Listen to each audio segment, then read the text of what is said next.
Welcome to the deep dive. Today, we're really getting into someone quite remarkable, Chanakya, born way back around 350 BC, an ancient Indian thinker, political strategist, economist. Hmm. You might also know him as Vishnugupta or Kautilya. Exactly. All those names point to the same, well, genius figure. His influence is just undeniable, lasting centuries. And his life story itself sounds pretty dramatic. Oh, absolutely. Started as a teacher, Takshashila University, but seeing injustice really fired him up. He felt this pull to serve the nation. Which led him to Patliputra, Yeah. right? And some conflict with the king there. That's the one, King Gananand.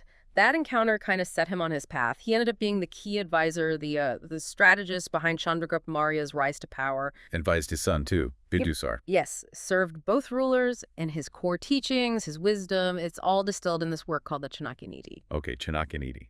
So that's our main text for this deep dive. We're looking at the Complete Chanakya Neeti, a Life Management Sutra. That's right. It's packed with insights. And the idea is to pull out some really practical guidance. Yeah. Stuff you can actually use for navigating life, dealing with difficult people, making better choices. Precisely. It's like an ancient playbook, but remarkably relevant. What's fascinating is how he weaves together philosophy, his basic view of the world, with very practical advice on governing, sharp insights into human psychology, and even survival strategies. It sounds incredibly comprehensive. It really is an integrated system. So our goal today is to unpack some of these ancient ideas and see how they might shed light on the kind of challenges, maybe opportunities you're facing right now. Sounds great. It's a huge body of work, though. Where's a good place to start?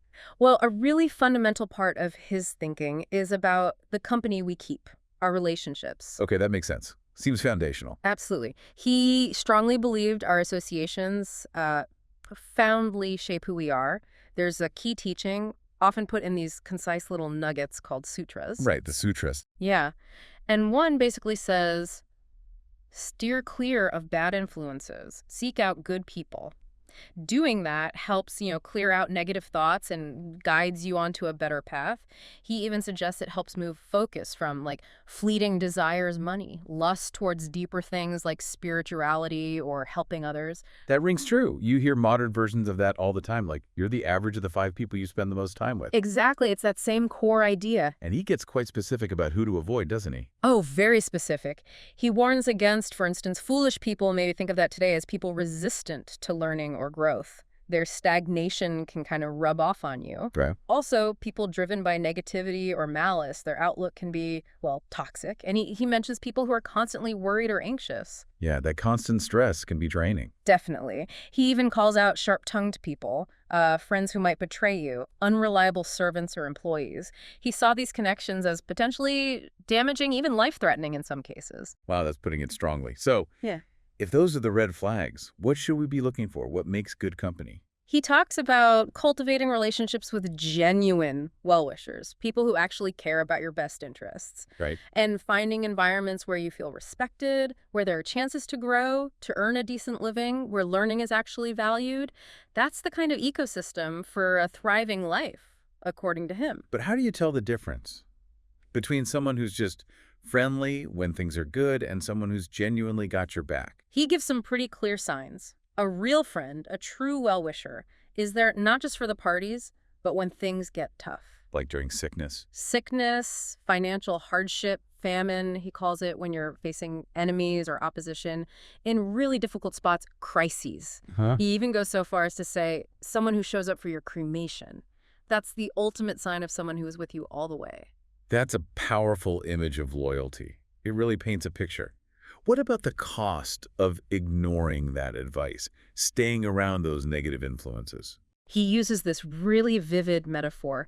He says hanging around immoral, sinful, or cruel people is like being near a coal mine. You get blackened. Exactly. You can't help but be affected, stained by their negativity. It can subtly chip away at your own values, hold you back. It's a good reminder that our environment really does shape us, maybe more than we realize.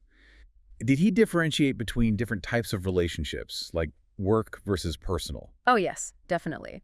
He advises building professional relationships on mutual respect, equal standing, In business, good public dealings, ethical practices are key. Makes sense.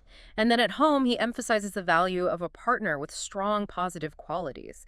It's about understanding the different dynamics, and acting appropriately in each sphere. Okay, so choosing companions wisely is critical. But what happens when you do encounter people who aren't trustworthy? How did Chanakya suggest dealing with deception? This is where his strategic side really comes out. First, he identifies categories where you should always exercise caution. Like what? Things with natural power to harm sharp-clawed beasts, long-horned animals, also unpredictable forces like fast-flowing rivers, armed people, obviously. Okay, those seem logical. But then he also includes, maybe more controversially for us today, women and relatives of royalty. It's probably less about inherent untrustworthiness and more a recognition of, complex power dynamics and potential hidden agendas in those relationships back then. Interesting. That's quite a list to be wary of. But didn't he also suggest you could find value even in, let's say, less than ideal sources? He did, and that's the pragmatist in him. It's like taking nectar from a poisonous flower, he suggests, or finding gold within impure metal. So look for the good wherever it might be hidden. Exactly. Learn from a common person if they have wisdom. Appreciate a cultured woman, even if she comes from a supposedly low background. It's about discernment, not just blanket judgment. That's a very practical, almost resourceful outlook. I remember reading a comparison he made. Something about snakes. Yes, the snake and the wicked person. He argues a wicked person is often more dangerous. More dangerous than a snake. How so? Well, a venomous snake bites once, right? It's a single, though potentially fatal act. But a deceitful person, Chanakya says, can betray you, hurt you again and again at every step. In that sense, the snake's single act is almost preferable. That's a pretty chilling perspective. What about our own plans? Should we share everything openly? Definitely not, according to Chanakya. He strongly warns against telling people your plans before they're underway or completed. Why is that? Because revealing them prematurely opens them up to interference, maybe sabotage from others, or even just the energy drain of too much talk. It jeopardizes success. So keep your cards close to your chest until the time is right. And if you actually have enemies, how should you handle them? His advice is pretty strategic, maybe even a bit ruthless by modern standards. Essentially, keep your enemies tangled up in their own problems. Keep them busy. Keep them preoccupied, weakened. That way they pose less of a threat to you. Okay, let's shift slightly. Thinking bigger picture now. Power, influence, wisdom. How did Chanakya see real power? What did it mean to him? He saw it in different forms, depending on who you were. For a Brahmin, a scholar, power is knowledge. That's their strength. Right. For a king, it's his army, his authority. For a Vaishya, a merchant, it's wealth. And even for a Shudra, someone in service, their power lies in their skill and their loyalty in that service role. So everyone has some form of power. That's the key insight. Everyone's existence is expressed through some kind of power or capability. Understanding that is crucial. And how do we maintain things like intelligence or knowledge? Can they be lost? Definitely. He warns that laziness is corrosive. An irregular practice, not constantly using and honing your knowledge. It gets rusty, it fades, intelligence gets corrupted. Like a muscle you don't use. Exactly like that. You need to keep cultivating it. He also seemed to connect different resources as safeguarding different areas of life. Yes, that's a great way to put it. He observed that wealth can protect religious practice. Funding temples, charity, meditation and contemplation safeguard learning, keep it sharp. Soft speech, diplomacy, that protects a king. And a loyal, virtuous woman protects the household, provides stability. He seems to draw sharp contrast between the wise and the foolish, too. Very much so. He paints this picture. The fool starts their day with, gambling, vice, useless activities. The intelligent person, they start with good deeds, thinking about the welfare of others. It's about intention, how you use your time. And what defines a fool, in his view? Fundamentally, an inability to tell right from wrong. That's the core issue, which leads to bad choices. And, he adds, their foolish talk itself is often painful or harmful to listen to. It sounds like he wasn't a fan of extremes either. Not at all. He warned that too much of anything can be bad.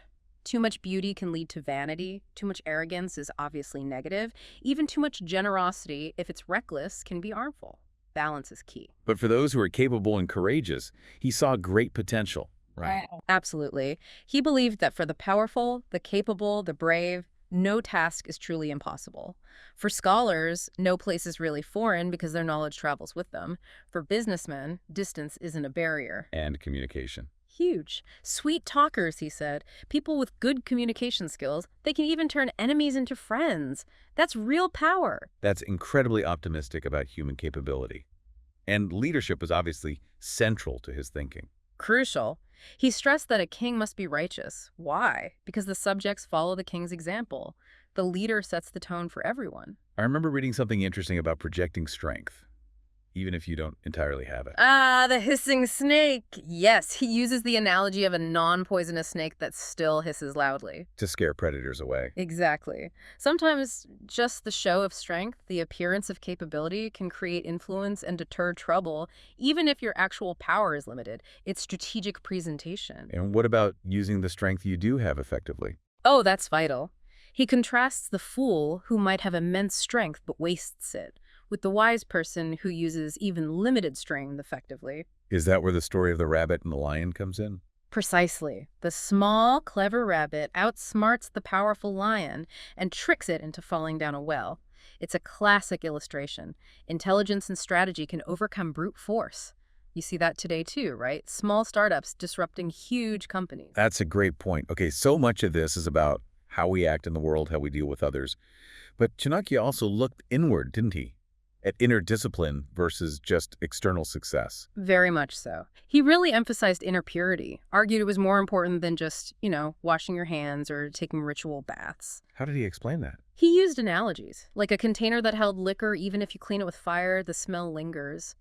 Inner impurities, he said, aren't washed away by holy water. Real purification has to happen in the mind, in the heart. So where does real happiness come from then, in his view? He had a pretty clear formula. An obedient, virtuous son or child, a loyal, supportive wife or partner, and crucially, satisfaction with the wealth you've earned through honest hard work. That combination is like heaven on earth. That's how he put it. Yes, a kind of earthly bliss found in family harmony and ethical prosperity. Did he offer advice on raising kids? Seems like you would. He did, a very specific, phased approach. Love and pamper them for the first 5 years.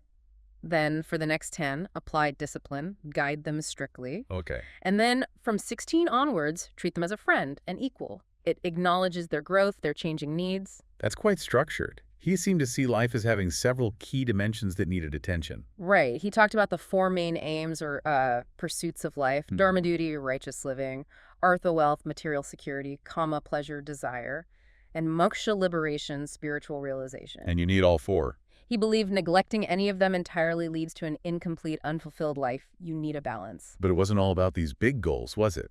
Small things mattered too. Absolutely. He stressed the value of daily self-study, even just reading a small piece of scripture or wisdom literature each day, or doing small acts of charity, kindness. Consistency was key. Like building good habits. Exactly. Small, regular efforts add up to much more than occasional grand gestures. That feels very modern, actually. What about wealth? Was accumulating it always good? Not necessarily. He warned against just hoarding it. Wealth that doesn't circulate, that isn't used for good deeds or donations, it's like stagnant water. It rots. It becomes impure, potentially corrupting.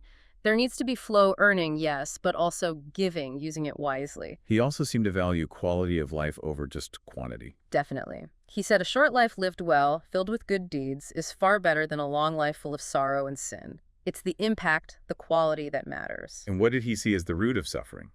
This might sound stark, but he pointed to affection, or perhaps better translated as attachment. Attachment causes sorrow. That was his view. The deeper our attachments, the more potential there is for pain when we face loss or change. It's a common theme in many Eastern philosophies. That's a deep one to grapple with. But he wasn't fatalistic, was he?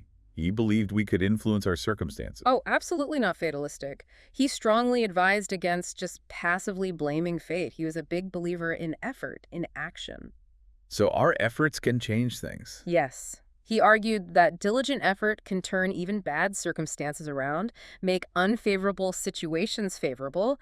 We have agency. And for any task you undertake, what's the secret sauce? Dedication. Simple as that. Without real commitment, focused effort, you just won't achieve what you set out to do. Before we wrap up, he had this really interesting take on what the real jewels are, didn't he? Not actual gems. Right. He said the true jewels, the most precious things, are water, food, and sweet talk, kind words. More valuable than diamonds. Because they sustain life, They nourish us physically and socially. They build positive connections. In the grand scheme, he argued, these are far more valuable than material wealth. It really grounds you in what's fundamentally important. Kind of like Maslow's hierarchy, you know? Basic needs and connection come first. So, reflecting on our deep dive into Chanakya, we've covered quite a bit. The importance of who you surround yourself with. Absolutely critical. How to navigate tricky situations and untrustworthy people, understanding power and influence in its different forms. Right. And that power isn't just one thing. And this constant balancing act between inner discipline, inner purity, and achieving things out in the world. Exactly. And what strikes me again and again is just how timeless this stuff feels. Yeah. Whether you're dealing with office politics, family dynamics, or just trying to improve yourself. Chanakya's insights into human nature and strategy still offer so much practical wisdom. You can see echoes in modern business thinking, political strategy, even self-help. It really is remarkably relevant. So maybe a final thought for you listening. Think about how Chanakya's blend of strategic awareness and that focus on inner integrity might offer a different lens on success and challenges today. Yeah. Which of his ideas really hit home for you? Which ones resonate with your own life, your own goals? What could that tell you? It's definitely worth exploring Chanakya Neeti more if this sparked your interest. These ancient ideas might just offer some fresh perspectives for greater clarity and maybe even well-being in your own life. Absolutely. Food for thought, definitely.